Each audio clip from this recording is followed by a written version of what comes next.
Hey everybody, welcome back. I'm going to do a quick disclaimer for this video. I just want to remind everybody what this channel's about and what are some of the projects we work on, and just that we're all just trying to have fun here. I'm an amateur. The projects that I work on are not advanced. They're not super advanced, complex projects. Some of them get to be a little tricky at times, but for the most part, this channel is about me having fun in the workshop as a hobbyist, which I hope most of you or many of you are hobbyists.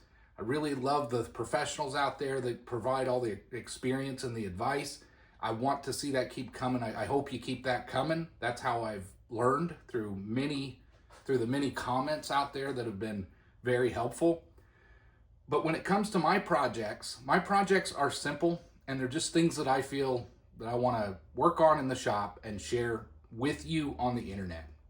So with that said, today's project is cheesy, if anything. It's very simple, but it's very functional.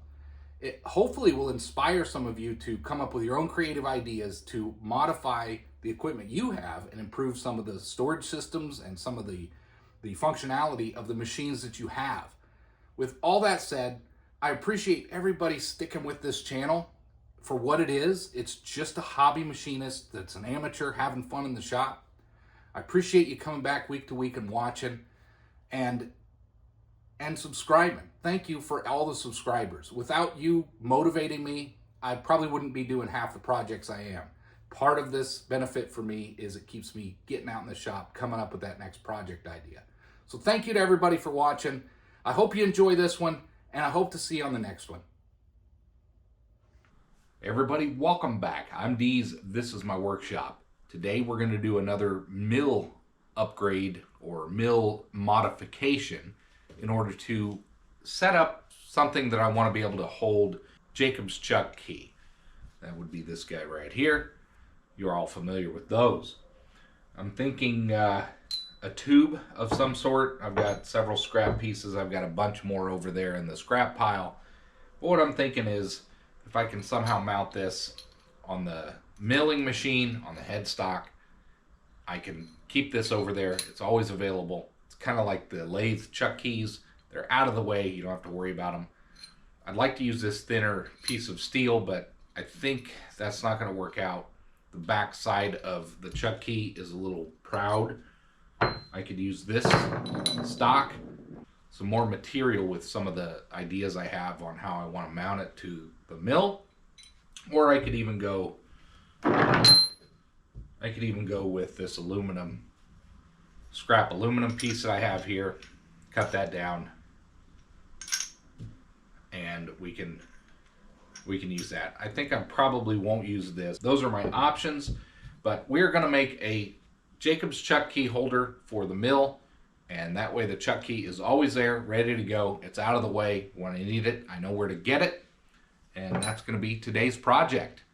Let's go over to the mill and see what some of my ideas are on how to mount it. I could of course use a magnet, but I'm kind of thinking this time I don't want to just use a magnet and stick it on there. I want to use a fastener, a screw of some sort, and I would prefer not to drill and tap into the headstock.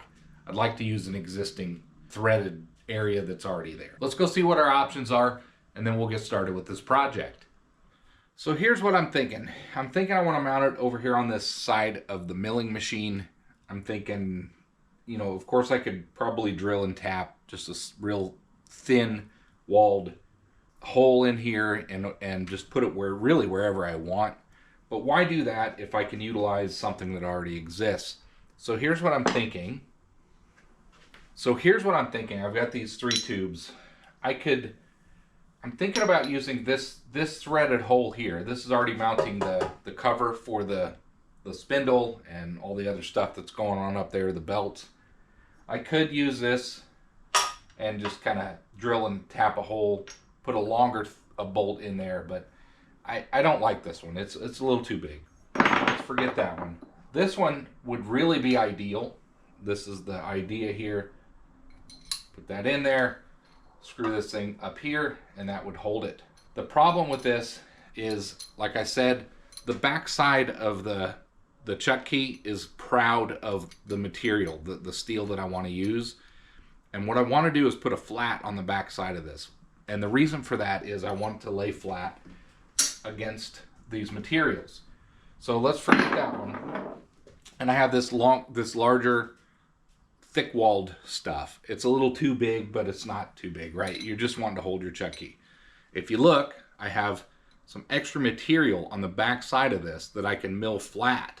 I don't need a lot of flatness there. I just want to mill flat, and then I want to drill my hole that I can screw this up here and then hold my workpiece.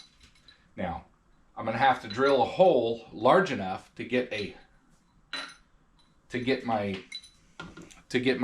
threaded hole or screw through the piece so that it doesn't impede with my chuck key. So, you know, I've got some wiggle room to work with, but those are some challenges I have to make. But I don't think it's going to be too big a deal. I think this is the piece that I want to use. It's a good piece of steel. I want to work with some steel. I don't want to do more aluminum right now. And that's what we're going to do. We're going to upgrade the mill. We're going to make a modification to hold my Jacob's chuck key. You know what? I slept on it and I decided to keep it a little more simple. And I might be able to use this setup for additional items that I want to hang up here. I'm just going to use some simple angle channel. L channel, whatever you want to call it. So I'm going to mount that across the two screws that are up here. That way I can put this up here. It won't be in the way. I'll be able to turn everything, and then I can drill a hole to hang my chuck key and maybe a few other items if I need to. Easily removed. I'm not permanently modifying the headstock in any way, so I think this will be a good first step to make sure everything's going to work the way I want it. And maybe it'll be a permanent solution, but that's the direction I'm going to go. Super simple, not a whole lot of machining, just cutting a piece, cleaning off the edges, doing some drilling. But that's what we're going to do. I think the next thing we want to do is determine the size of screw that these are the threads. They're probably metric, but I don't think they're going to be long enough. They're not very long right now. So I need something that can accommodate the thickness of this bracket. Let's go get our thread checker and take one of those out and see what we're working with, and then see what we have in inventory.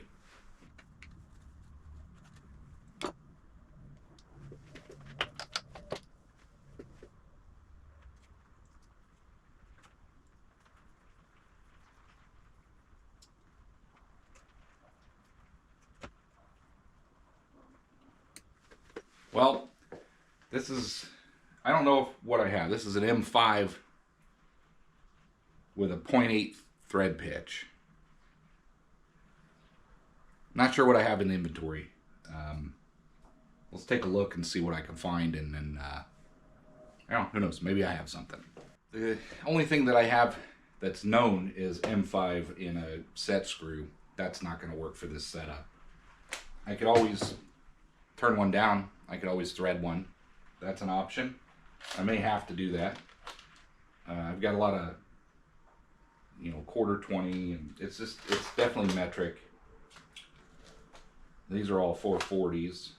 That's not going to work. And I got an assortment of M6s, but it's not M6. Definitely. Let's keep looking. I'll see if I can dig up some screws. Otherwise, we're either going to make one or buy a set of longer ones. But I do want to use some panhead screws in order to keep them lower profile to the mounted system. I mean, I can use cap head screws too, but it'd be nice to use some panhead if I got them. Well, let's see what we got over here in our random assortment. We got some nails, more nails. These are too big. There we go. Got a lot of these. That's not gonna work. No.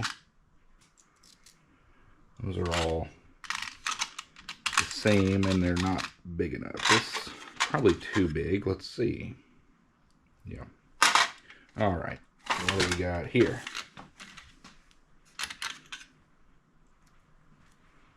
No, close, but not the right. It's probably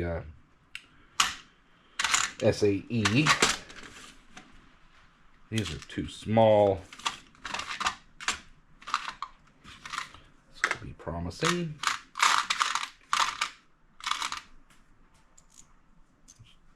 small. It's this one. Oh, I think we have a winner. It's flat blade, but that fits. I think that might work. Do we have another one of those? We do.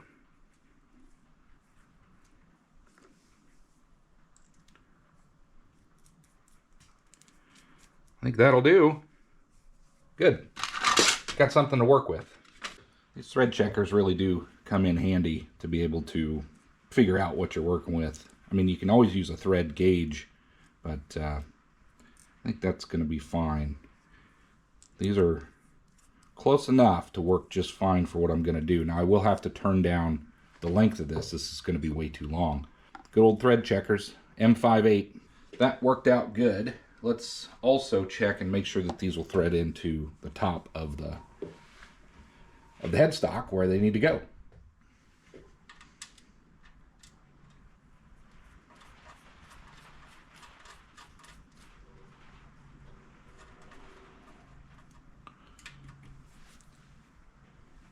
Well, there we go. We have a plan. We've got our materials. We've got our fasteners. We're ready to go. Let's get some of this stuff cleaned up so we have a nice work area before we get started.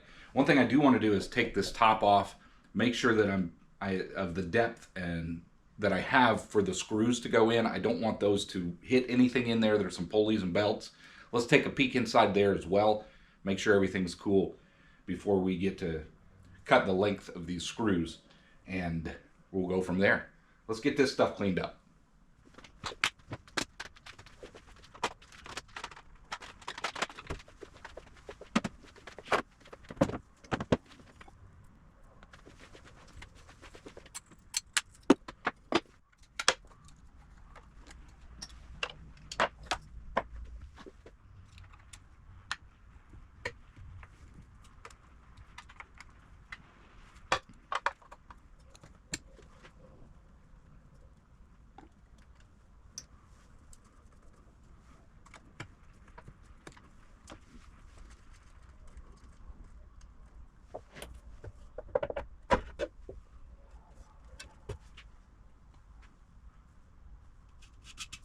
Might as well take the opportunity to give you a bird's eye view of what's up here.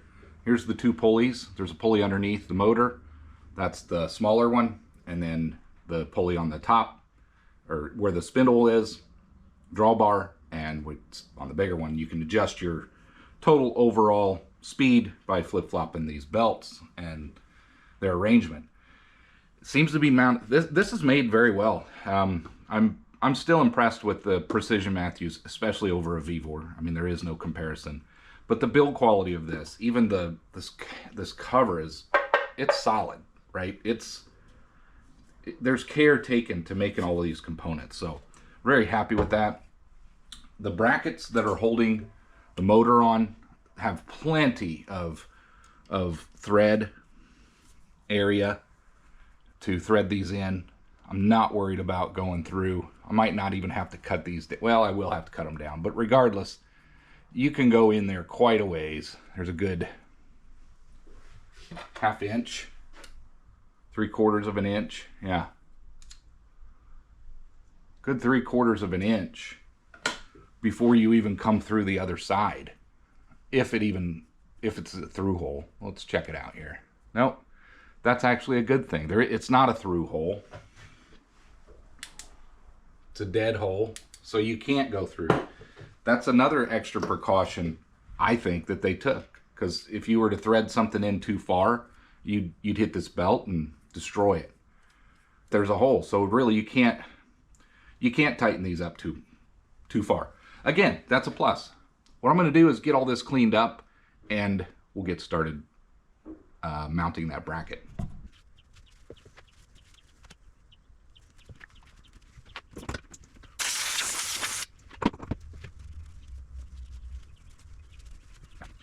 Everything looks good. I just thought you'd want to get a nice view of inside the top of this Precision Matthews milling machine. Now, I need to shave off about a ½ inch of each of those bolts where these will be, which is fine. So I've got 2 bolts here that I need to shave a 1/2 inch off, and that will make the length just fine. And again, the depth of it is fine. That's not going to be a problem. And then we need to cut down our piece and get that mounted in here.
Let's fit that and see if it fits now. I probably should use the screws that I made, but let's try the original ones first.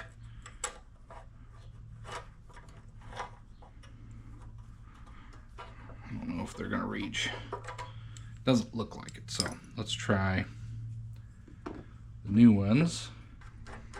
Okay.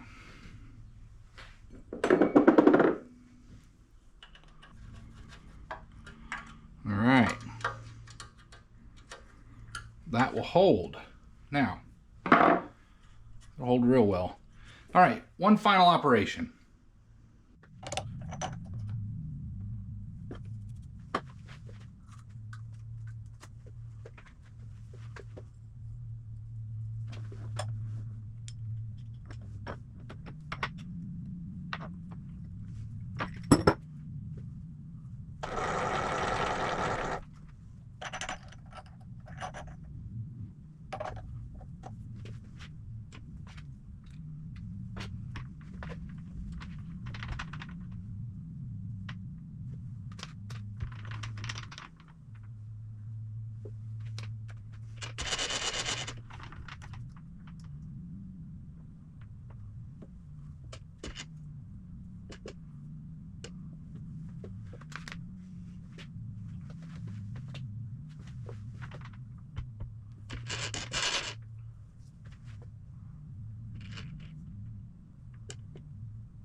Let's put these back up here. Turn that off.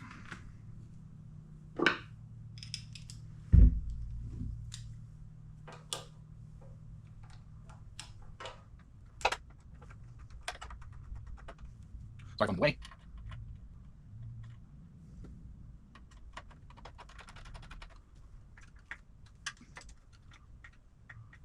There we go. Let's get our drill bit out of here.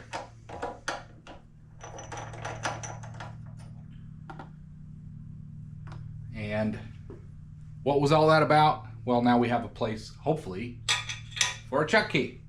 Now I can obviously mount some other things to this little system here.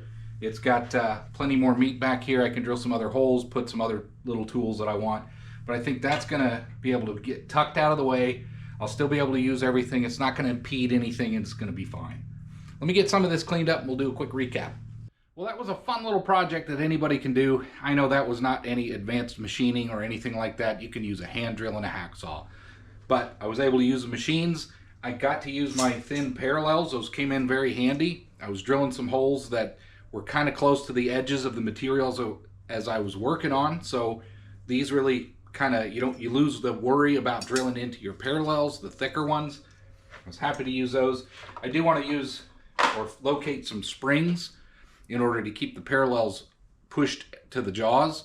I'll figure something like that out in a future video and share that with you all. But a lot of great suggestions on that. A lot of good videos out there too of other people doing it, but that is something that's pretty useful. I've got my bracket made. As you can see up here, it's got a hole just for the chuck key or whatever else I want to put up there. I have plenty more room to add additional storage for little trinkets and things like this so you don't lose them. We can just put that up there. It's always going to be there. It's out of the way. I can still get to all of the components of this mill without that impeding it or getting in the way. The edges are softened so I don't catch my wrist or my hand. Overall, I didn't have to modify the machine in any way. I was able to just put it into some existing bolt holes, and I think it's a good system. For no harder than it is, I recommend you do it if you have one of these mills. Great place to put your chuck key. Anyway, thanks for watching, everybody. I hope you enjoyed. If you haven't subscribed, please do. It really helps out the channel, and I hope to see you on the next one.